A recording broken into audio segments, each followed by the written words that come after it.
들어갑니다. 국내외 사정으로 경기가 불안정할 때 정부와 중앙은행은 경기 안정 정책을 펼친다. 정부는 정부 지출과 조세 등을 조절하는 재정 정책을, 중앙은행은 통화량과 이자율을 조정하는 통화 정책을 활용한다.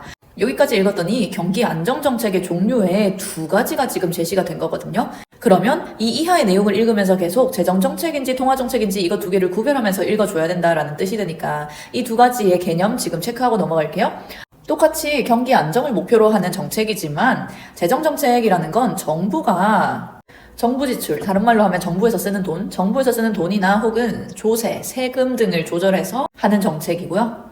그에 비해 통화정책이라는 게 있는데 이 통화정책은 정부가 하는 게 아니고 중앙은행이 실시하면서 통화량, 시중에 돌아다니는 화폐의 량이나 아니면 이자율을 조정함으로써 펼치는 게 통화정책이다라고 적혀 있는 거예요. 이 정책들은 경기 상황에 따라 달리 활용된다. 경기가 좋지 않을 때에는 총수요를 증가시키기 위해 정부 지출을 늘리거나 조세를 감면하는 확장적 재정정책이나 통화량을 늘리고 이자율을 낮추는 확장적 통화정책이 활용된다.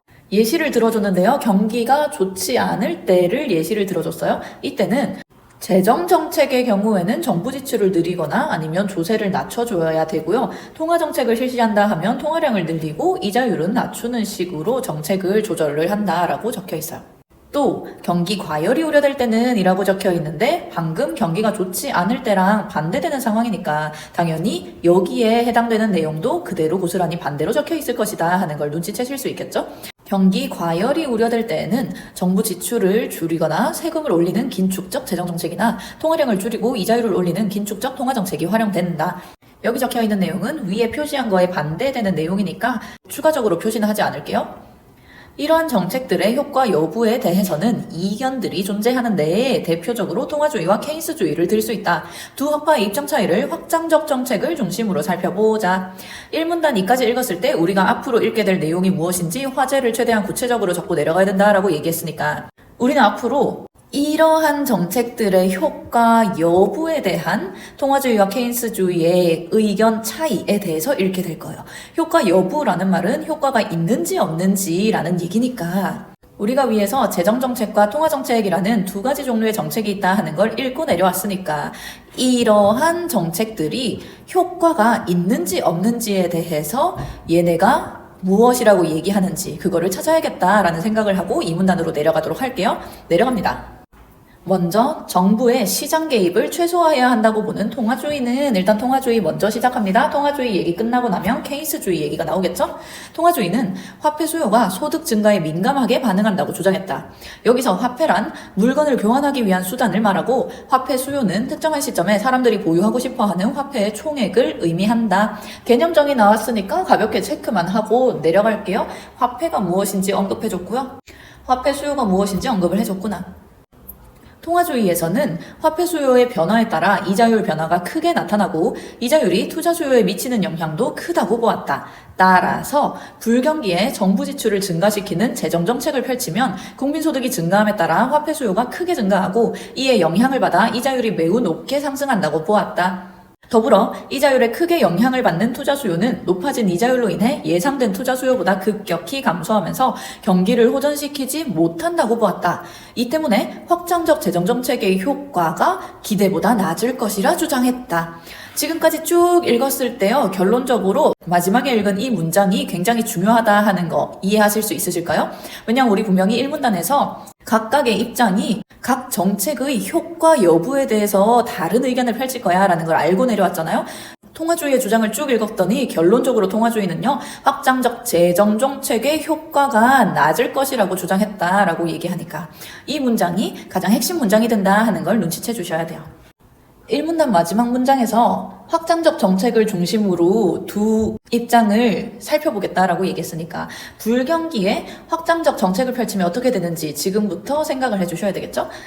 따라서 이후에 나오는 내용이 당연히 결론일 테니까 불경기에 정부 지출을 증가시키는 재정정책을 펼치면 국민소득이 일단 증가를 해. 그러면 화폐 수요가 덩달아 증가를 해. 근데 이에 영향을 받아서 이자율이 매우 높게 상승을 한다 하더라. 근데 분명히 위에서 이자율이 투자 수요에 미치는 영향이 매우 크다고 본 게 통화주의니까 이자율이 매우 높게 상승하면 이에 따라서 투자 수요도 굉장히 급격하게 변화를 하게 된다. 투자 수요가 이자율 상승에 따라서 굉장히 크게 급격히 감소를 한다. 따라서 결론적으로 경기를 호전시키지 못한다라고 얘기를 하더라. 분명히 지금 확장적 재정정책을 펼친 이유가 뭐였냐 하면 불경기에서 벗어나서 경기를 호전이 뭔지 모르시면 사전 찾으셔야 돼요. 경기를 더 좋게 만들기 위해서였거든요. 근데 재정정책 펼쳐봤자 결과적으로 경기가 호전되지 못한다라고 적혀 있는 거니까 결국 통화주의가 하는 말은 확장적 재정정책이 효과가 별로 없다라고 얘기를 하고 있다는 거죠. 재정정책은 효과가 없다고 봤다. 이런 식으로 표시를 해 놓을게요. 결국 불황기에는 정부 주도의 재정정책보다는 중앙은행의 통화정책을 통해 통화량을 늘리고 이자율을 낮추는 방식을 택하면 재정정책과 달리 투자 수요가 증가하여 경기를 부양시킬 수 있다고 본 것이다. 재정정책보다 통화정책이요. 경기를 부양시킬 수 있다. 다른 말로 하면 경기를 호전시킬 수 있다. 다른 말로 하면 정책적 효과가 있다라고 주장을 했다는 얘기네요.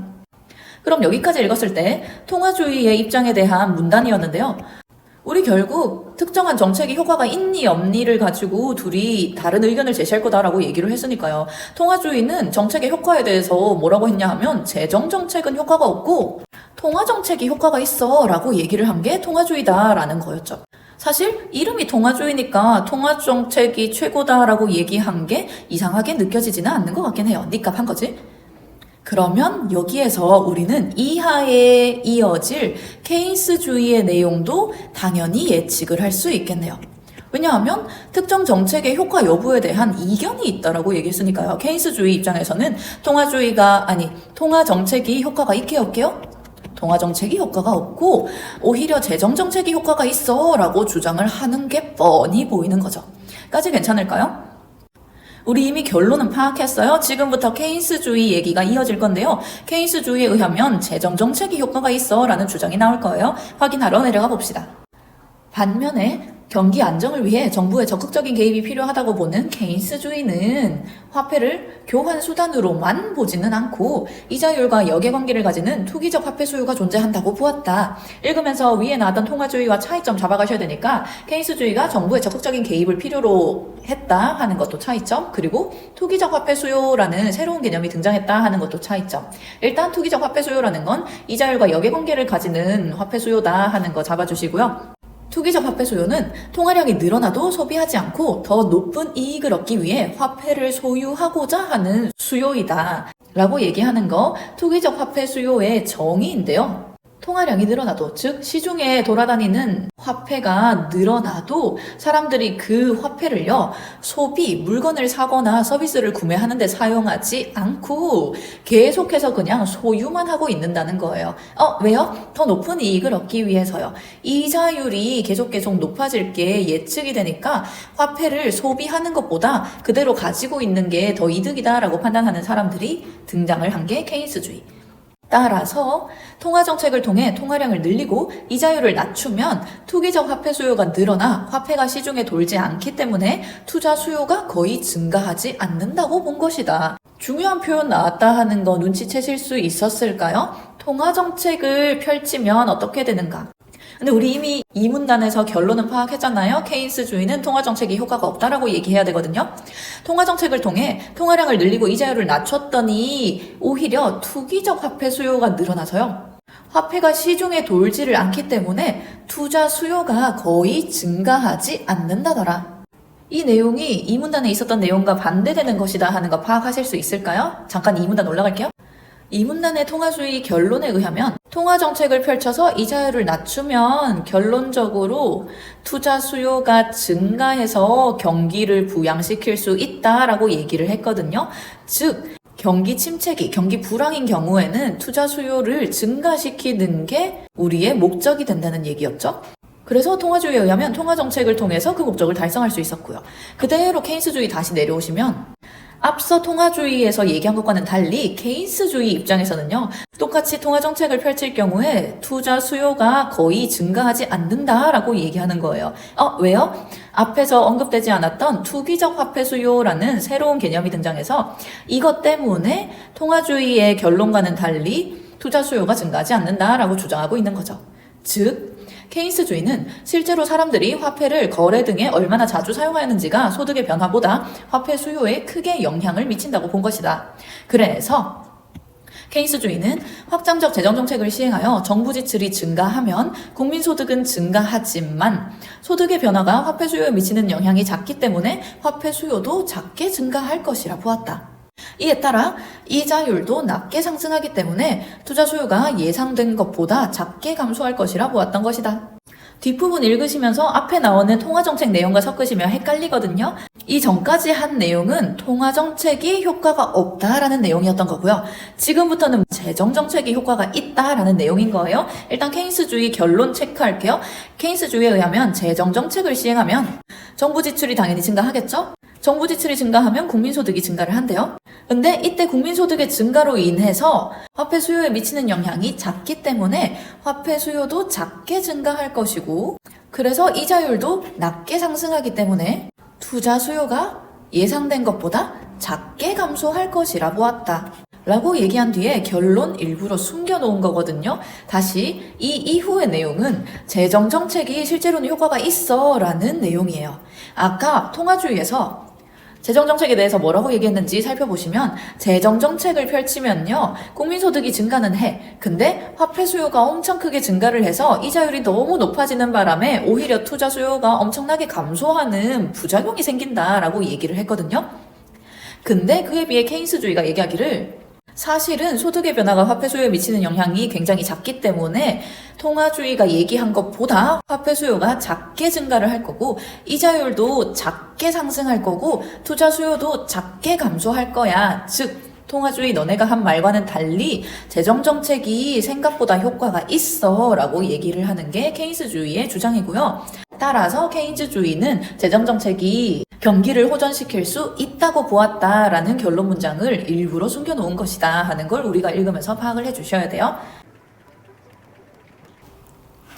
4문단 또한 확장적 재정정책의 효과는 승수효과와 구축효과가 나타나는 정도에 따라서 달리 볼 수 있다. 지금부터는 확장적 재정정책의 효과에 대해서 승수효과와 구축효과라는 새로운 개념으로 설명을 해줄 건데요.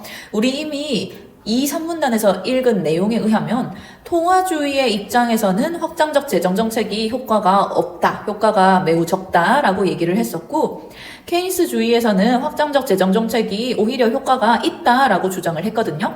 근데 이렇게 효과에 대한 내용이 달라지는 이유를 지금부터는 승수효과와 구축효과라는 새로운 개념으로 설명을 해주겠다라는 말이 되는 거예요. 계속 갑니다. 승수효과란 정부의 재정 지출이 그것의 몇 배나 되는 국민소득의 증가로 이어지면서 소비와 투자가 촉진되는 것을 의미한다. 정부가 재정지출, 확장적 재정정책을 펼쳤을 때 국민소득이 그 몇 배나 증가하면서 소비와 투자가 촉진되는 게 승수효과다라고 적혀있네요. 케인스주의는 이러한 승수효과를 통해 경기 부양이 가능하다고 보았다. 이까지 이해하는데 문제 없겠죠? 재정정책을 펼쳤을 때 국민소득이 증가하고 소비와 투자가 촉진되는 게 승수효과라는 거라더라. 근데 케인스 입장에서는 당연히 재정정책이 효과가 있다라는 주장이었으니까 이런 식으로 몇 배나 늘어나도록 경기를 호전시킬 수 있는 근거를 제시를 한 거죠. 한편 승수효과가 발생하기 위해서는 케인스주의가 주장한 바와 같이 정부 지출을 늘렸을 때 이자율의 변화가 거의 없어 투자 수요가 예상 투자 수요보다 크게 감소하지 않아야 한다.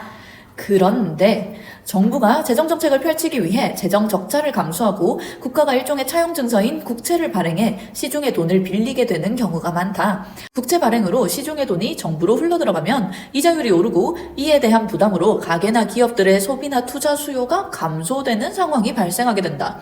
결국 세금으로 충당하기 어려운 재정정책을 펼치기 위해 국채를 활용하는 과정에서 이자율이 올라가고 이로 인해 민간의 소비나 투자를 줄어들게 하는 구축 효과가 발생하게 된다는 것이다. 두 번째 새로운 개념 구축 효과가 나왔고요. 길고 친절하게 설명해줬지만 우리가 챙겨야 되는 건 결론. 결국 똑같이 재정정책을 시행을 하는데 만약에 그 과정에서 국채를 활용한다면 이때 국채는 일종의 차용증서다라고 적혀 있었고요. 시중의 돈을 빌리는 거였고요. 이 경우에 이자율이 오르고 소비나 투자가 오히려 줄어들게 되는 게 구축효과다라고 적혀 있네요. 아까 승수효과에서는 재정정책을 펼쳤을 때 국민소득이 늘어서 소비나 투자가 늘어난다라고 얘기했는데 구축효과는 똑같이 재정정책을 펼쳤을 때 소비나 투자가 줄어드는 마이너스 효과를 갖는 게 구축효과다라고 정리하실 수 있겠네요. 통화주의에서는 구축효과에 의해 승수효과가 감쇄되어 확장적 재정정책의 효과가 기대보다 줄어들 것이라고 본 것이다. 감쇄라는 건 감소, 줄어들어서 없어진다라고 생각을 해주시면 돼요. 그러면 결론, 했던 말 똑같이 반복되고 있는 거예요. 아까 분명히 통화주의에서는 재정정책이 효과가 낮다라고 얘기를 했어요. 그 이유가 뭐냐 하면 구축효과라는 게 있어서 결과적으로 민간의 소비나 투자가 줄어들게 되거든. 그래서 재정정책의 효과가 생각보다 작아지는 거야 라고 얘기하는 건 통화주의였고요. 그에 비해 케인스는 구축효과보다는 승수효과, 재정정책을 펼쳤을 때 소비 투자가 늘어나는 효과에 집중을 해서 재정정책을 펼쳤을 때 재정정책이 효과가 되게 좋다라고 얘기를 했다는 거네요. 이처럼 경기를 안정화시키기 위해 특정한 정책의 긍정적 효과만을 고려하여 정책을 시행하게 될 경우 예상치 못한 문제들이 발생하여 기대했던 경기 안정을 가져오지 못할 수 있다. 경제학자들은 재정정책과 통화정책의 의의를 인정하면서 이 정책들을 적절하게 활용한다면 경기 안정이라는 목적을 달성하는 데에 중요한 열쇠가 될 수 있을 것이라 보았다. 여기까지 지문 내용 끝. 문제 풀러갑니다. 34번. 윗글을 통해 해결할 수 있는 질문으로 적절하지 않은 것은 틀린 것을 골라야 하고요. 1번 선지. 정부의 재정적자를 해소하는 방법은 무엇인가? 정부의 재정적자라는 단어가 어디서 나왔냐 하면 사문단에서 나왔거든요. 사문단에서 구축효과에 대한 설명을 할 때 정부가 재정정책을 펼쳐야 하니까 재정적자를 감수하고서라도 돈을 빌려서 재정정책을 펼치게 된다라는 내용이었고요. 그렇게 재정정책을 펼치면 적자가 오히려 더 심해지게 되거든요. 그러니까 적자를 감수하고서라도 라는 표현이 나오는 거였거든요. 그래서 정부의 재정적자 자체를 해소하는 방법에 대해서는 이 지문에서 언급되어 있지 않아요. 1번이 바로 정답이 되고요. 정부의 재정적자 해소랑 아까 1문단에서 나왔던 경기 불황을 해소하는 거랑은 전혀 다른 개념이니까 1문단의 내용 때문에 헷갈리시면 안 돼요. 2번 선지, 확장적 정책과 긴축적 정책의 시행 시기는 언제인가? 1문단에서 나왔던 내용이고요. 경기가 좋지 않을 때는 확장적 정책을, 경기 과열이 우려될 때는 긴축적 정책을 시행한다라고 적혀 있었어요.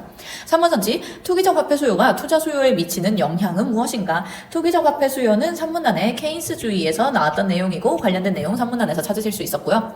4번 선지, 정부의 지출 증가가 국민 소득에 미치는 영향은 무엇인가? 정부가 재정 지출을 늘리는 확장적 재정 정책을 펼치면 그것의 몇 배나 되는 국민소득의 증가를 얻을 수 있다라는 내용이 4문단 승수효과에 대한 설명에서 언급돼 있었어요. 5번 선지, 정부와 중앙은행이 각각 활용하는 경기 안정정책은 무엇인가? 마찬가지 1문단에서 재정정책, 통화정책이라고 언급이 되어 있었죠. 넘어갑니다. 35번, 기업과 니은에 대한 설명으로 적절하지 않은 것은? 기억은 승수효과였고요. 확장적 재정정책, 즉 정부 지출을 늘렸을 때 국민소득이 엄청나게 증가를 해서 소비와 투자가 증가한다라는 플러스 효과를 설명하는 게 승수효과였고요. 니은은 구축효과였는데요.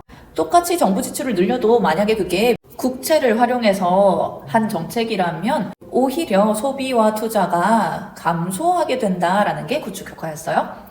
그리고 우리 이 지문 자체가 통화주의와 케인스주의를 비교하는 내용이었으니까 케인스주의는 승수효과에 집중을 해서 재정정책이 효과가 있다라고 얘기를 했고요. 통화주의는 구축효과에 집중을 해서 재정정책이 효과가 작다라고 얘기를 한 거죠. 틀린 것을 고르는 문제고요. 1번 선지, 기억은 정부의 재정 지출에 비해 더 큰 소득의 증가가 나타나는 현상에 대한 설명이다. 맞는 말. 2번 선지, 니은은 세금으로 충당하기 어려운 정부 지출을 위해 시중의 돈이 줄어드는 상황에서 나타나는 것이다. 세금으로 충당하기 어려웠기 때문에 정부가 국채를 발행해서 시중의 돈을 빌리게 된다라고 얘기를 했거든요. 시중의 돈을 빌리면 당연히 시중에 있는 돈은 줄어들겠죠? 맞는 말. 3번 선지, 기업과 달리 니은은 정부 지출이 정부의 의도만큼 효과를 거두지 못할 것이라는 주장의 근거가 된다. 아까 설명했던 거 맞는 말. 4번 선지, 니은과 달리 기역은 정부가 재정 지출을 늘릴 경우 투자 수요가 줄어들 것이라는 주장의 근거가 된다. 정부가 재정 지출을 늘렸는데 투자 수요가 오히려 감소하게 되는 건 기역이 아니라 니은, 승수 효과에 대한 설명이었어요. 그래서 기역과 달리 니은으로 반대로 적혀 있어야 되는 거였죠. 4번 선지가 정답. 5번 선지, 기역과 니은은 모두 정부 지출을 확대했을 때 발생할 수 있는 결과들에 대해 분석한 것이다. 맞는 말.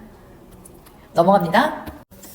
36번. 윗글을 바탕으로 할 때 보기에 A에서 D에 들어갈 말을 바르게 짝지은 것은 국내 사정으로 경기가 A가 되어 정부가 긴축적 재정정책을 사용한다라는 말은 지금 경기가 너무 과열되어 있는 상태였어요. 1문단에서 근거를 찾을 수 있어요. B에는 감소라는 단어가 들어가야 하고요. 이에 따라 이자율이 변동한다.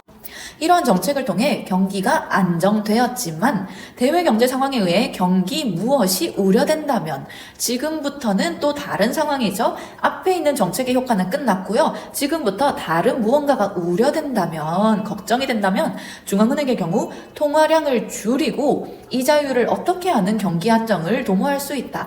D를 먼저 찾는 게 쉬울 것 같아요. 통화량을 줄이는 건 긴축적 통화 정책이었고요. 긴축적 통화 정책에 의하면 이자율은 높이는 거였기 때문에 D에는 이자율을 올린다라는 표현이 들어가야 돼요. 그리고 긴축적 통화 정책을 활용을 한다는 건 여전히 경기가 뭐 될 것이 우려되기 때문에, 경기가 과열될 것이 우려되기 때문에 긴축적인 통화 정책을 펼치려고 하는 것이다 라고 파악을 할 수 있겠네요. 그래서 정답이 1번 되겠습니다. 37번. 보기는 확장적 재정정책에 대한 통화주의와 케이스주의의 주장을 그래프로 나타낸 것이다. 윗글을 바탕으로 보기에 대해 이해한 내용으로 가장 적절한 것은 맞는 것을 골라야 되는 문제고요. 그래프가 통화주의 아니면 케이스주의일 텐데 어느 게 어느 쪽인지 안 적혀 있으니까 우리가 보면서 파악하는 수밖에 없겠네요. 그래프를 보실 때는 일단 X축과 Y축이 무엇인지를 확인하셔야 되니까 X축에는 총생산이 있고요. Y축에는 이자율이 있네요. 그러면서 밑에 있는 설명을 봤더니 A는 확장적 재정정책 활용하기 이전의 상태고요. B와 C가 재정정책 활용 이후의 결과를 나타낸 거래요. 원래 A에 있었던 애들이 재정정책을 펼쳤더니 B로 바뀌었고 C로 바뀌었다라는 결론이거든요. 그러면서 G는 이자율의 변화를 고려하지 않고 정부 지출을 통해 총생산이 증가될 것으로 예상된 지점을 가정한 거고, 총생산의 증가는 소득이 증가한 것이라고 가정한다라고 얘기했으니까 Y축에 적혀있는 총생산이요 사실은 소득이랑 같다라고 적혀있는 거네요. 그러면 가의 그래프와 나의 그래프를 비교를 해봤을 때 똑같이 확장적 재정정책을 펼쳤는데요. 가의 경우에는 이자율이 급격하게 늘면서요 총소득 자체는 크게 바뀌지 않았죠. 그에 비해 나 그래프는 이자율은 조금밖에 안 늘었지만 총소득이 어마어마하게 증가했고요. 총소득이 증가함으로써 소비와 투자가 엄청나게 증가하게 된다라고 지문에 적혀 있었으니까 나는 확장적 재정정책의 효과가 굉장히 크게 나타난 거고요. 가는 확장적 재정정책의 효과가 굉장히 작게 나타난 거네요. 이 그래프를 비교할 때 총소득의 증가 크기, 총소득의 증가 크기를 비교를 하셔도 되고요. 아니면 이자율 변동의 크기를 비교를 하셔도 되고요. 재정정책을 펼쳤더니 이자율이 매우 크게 증가하는 가 그래프, 그리고 똑같이 재정정책을 펼쳤는데 이자율이 매우 작게 증가하는 나 그래프. 지문 잠깐 돌아갈게요. 3문단에서 케이스주의가 확장적 재정정책의 효과에 대해서요. 이자율이 낮게 상승을 할 것이다 라고 얘기를 했었고요. 2문단의 통화주의가 확장적 재정정책에 대해서요. 이자율이 매우 크게 증가할 것이다 라고 얘기를 했거든요. 결국 통화주의와 케이스주의의 재정정책의 효과에 대한 차이를 엄청 단순화시키면 정도의 차이다 라고도 우리가 정리를 해줄 수 있었거든요. 그대로 다시 문제로 돌아가시면 이자율이 매우 크게 증가한 가 그래프가 통화주의, 그리고 나 그래프가 케이스주의다라는 걸 우리가 파악할 수 있겠네요. 그대로 내려가시면 1번 선지, 가는 나에 비해 정부 지출에 따른 화폐 수요의 변화가 투자 수요에 미치는 영향이 더 큰 것으로 보아 가는 케이스주의의 그래프이겠군. 근데 우리가 이미 살펴본 바 가는 통화주의였으니까 케이스주의 X. 2번 선지, 가는 나에 비해 화폐 수요의 변화에 따른 이자율의 변화가 작은 것으로 보아 이미 틀렸다 하는 거 아실 수 있겠죠? 이자율이 더 큰 폭으로 변한 게 가였으니까. 3번 선지, 나는 가에 비해 이자율에 따른 투자 수요의 곡선의 기울기가 완만한 것으로 보아. 나는 통화주의의 그래프겠군. 마찬가지 나 그래프가 케이스주의였다 하는 걸 파악하고 왔으니까 X. 4번 선지, 나는 가에 비해 국민소득 변화에 따른 화폐 수요의 변화가 작은 것으로 보아. 나는 케이스주의의 그래프겠군. 그래프에서 국민소득이 변화할 때 Y축의 총생산이 소득과 같다 했죠? 국민소득이 변화할 때 화폐 수요가 얼마나 변화하나 봤더니 조금밖에 변화하지 않는 그래프. 나 그래프에 대한 설명이 맞고요. 그래서 나가 케이스주의의 그래프다라고 분석을 한 4번 선지가 맞는 선지가 되겠네요. 5번 선지, 나는 가에 비해 정책 활용 결과에서 도출된 총생산 값이 예상된 총생산보다 많이 감소한 것으로 보아. 나는 케이스주의의 그래프이겠군. 나가 케이스주의의 그래프인 건 맞았지만 정책 활용 결과가요, 많이 감소를 한다라고 평가를 하면 그거는 통화주의에 대한 설명이니까 앞부분이 틀려서 5번도 틀린 선지. 마지막 38번 문제, 문맥상 의미가 가와 가장 가까운 것은? 가는 이자율이 올라가다라는 표현이었고요. 이자율이라는 눈에 보이지 않는 수치상의 변화가 상승하는 것을 찾으시면 되겠네요. 1번에 있는 서울에 올라가는 거, 3번에 있는 높은 곳에 올라가는 거, 4번에 있는 상류로 올라가는 것 모두 다 물리적으로 눈에 보이는 올라가다라는 의미이기 때문에 일단 1, 3, 4는 지우셔야 되고요. 그리고 5번 선지에 있는 4기가 올라가다라는 표현은 눈에 안 보이는 것은 맞지만 수치적인 변화라기보다는 학생들의 감정, 마음, 태도의 변화에 해당하기 때문에 상대적으로 2번에 적혀있는 압력이 올라가다가 가장 거리가 가까운 단어다라는 걸 우리가 알 수 있겠네요. 정답이 2번. 여기까지 문제 설명 마무리하도록 할게요. 고생했어요.